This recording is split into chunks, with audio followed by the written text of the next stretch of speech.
congratulations first and foremost. 2 years ago today, your book, The Hate You Give, was #1 on the New York Times bestsellers list, and it is still bouncing between #1 and #2. Congratulations. Thank you. Thank you. I'm intrigued. There's a question an audience member asked me just before you came out about adversity in life. You were an author that nobody would take seriously, an author that nobody wanted you, no one wanted your work, no one was going to publish you. And you carried on writing, you continued persevering, and you believed in yourself. How did you work through all of that adversity? How did you say to yourself, no, I do have something worth reading? You know, for me, it was about keeping my vision, and making sure that I always kept my dreams and focused on them, because it's easy to look at everything else, and then having a black mama who will not let you give up. Right. Black moms have this talent, like, dang on well, you are not considering giving up. No, right. You got to keep going. So that really helped me a lot. It was just, sometimes when you're going through so much stuff, you hope for better, and you can't help but keep going to try to get better. So I had to do that. You definitely did it, though, because you have an interesting niche that you've now carved out for yourself. You had this book that was a story really in and around Black Lives Matter, and it was talking about a young child's experience as a black person. And many people were saying to you, oh, who would buy this? This is not what we're looking for. We want vampires. This is not what we're looking for. And I mean, the story was crazy. You got your first break from a tweet. Yeah, Twitter's good for something. Yeah. A literary agency held a question and answer session on Twitter, and I was considering sending the book out, but I was afraid. And right. Once again, I was working at a church at the time. I wrote all of those curse words while working in a church. God forgives me. Anyway, I was working in a church, and I was at my desk, and I saw that they had that question and answer session. Right. And I called my mom. Once again, black mom's like, you better ask the question if you want to know. So I asked if it was an appropriate topic for a young adult novel. An agent, he responded, and he was like, yeah, I'd love to read that, actually. And I sent it to him. He signed me. That's such a phenomenal story. You just did it. Yeah.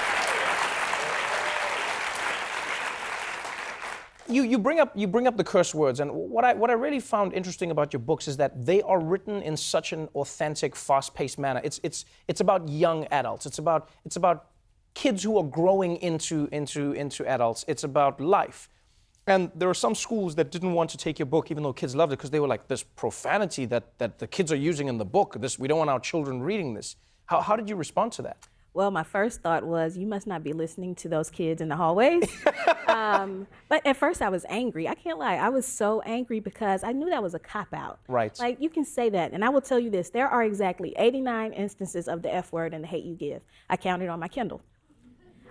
But last year alone, over 800 people lost their lives at the hands of police brutality. That number is far scarier. So when you're telling me it's the language, no, that's not what it is. You don't want to talk about the topic. And then when you're saying that, what you're telling these kids is that your stories don't matter. We don't want to hear your stories because they make us uncomfortable. Right. And my job as a writer is to write the stories that make adults uncomfortable, because that's what the kids need.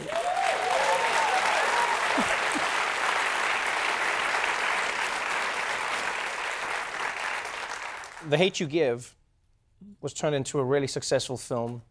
I think it's boosted the popularity of the book and vice versa. And now you've come out with On the Come Up.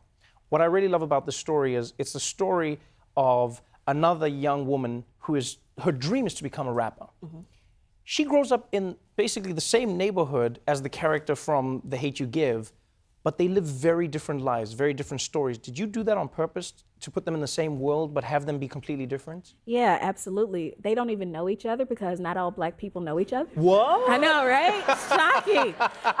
No, they don't know each other. Their lives are different. Their personalities are different, because I don't even want people to think that two girls from the same neighborhood will act alike, will behave the same way. So it was really important for me to do that. I thought it was really beautiful, because it spoke to the idea that, black is homogenous. People go, oh, it's black people. It's like, no, but there's no just black people as a whole. Right. All of these people are black, but they're experiencing life differently. She's living in a world where her aunt has a drug problem, her dad has been shot, and she's living in a very different world to the other character that we came across.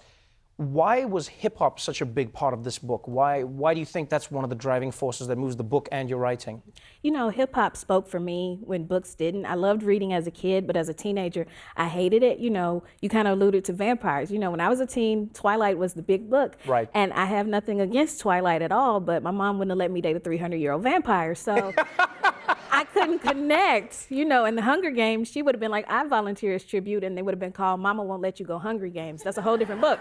So hip hop spoke for me when books didn't. I saw myself in rapper songs, you know. When Tupac was saying, keep your head up, he was talking to me. You know, when Nas said, the world is mine, he was talking to me. Right. You know, and when TLC did what they did, they were speaking to me. So I wanted to pay homage to that because for so many young people, that's where they get their voice from. That's where they see themselves. Right. And it's a mirror for so many of them. So why not pay homage to that?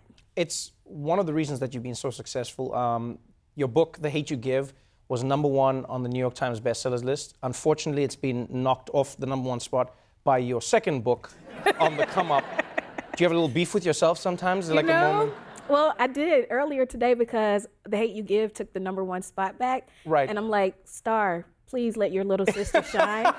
I feel like she's like the overachieving older child. Right, and she's like, nope, I got this. Let me get my spot back. But it's fun. It's interesting to know that I'm my biggest hurdle at times. Yes. You know, I don't mean to sound cocky by saying that, but I just got to try to beat myself at this point. That's an amazing thing to work towards. It genuinely is. Your books are amazing. There's a reason you've sold millions of copies, and I'm excited to see what film this one turns into. Thank you so much for being on the show. Wonderful reading your work. On the Come Up is available now. Trust me, you want to read it. You want to get your kids reading it as well. Angie Thomas, everyone.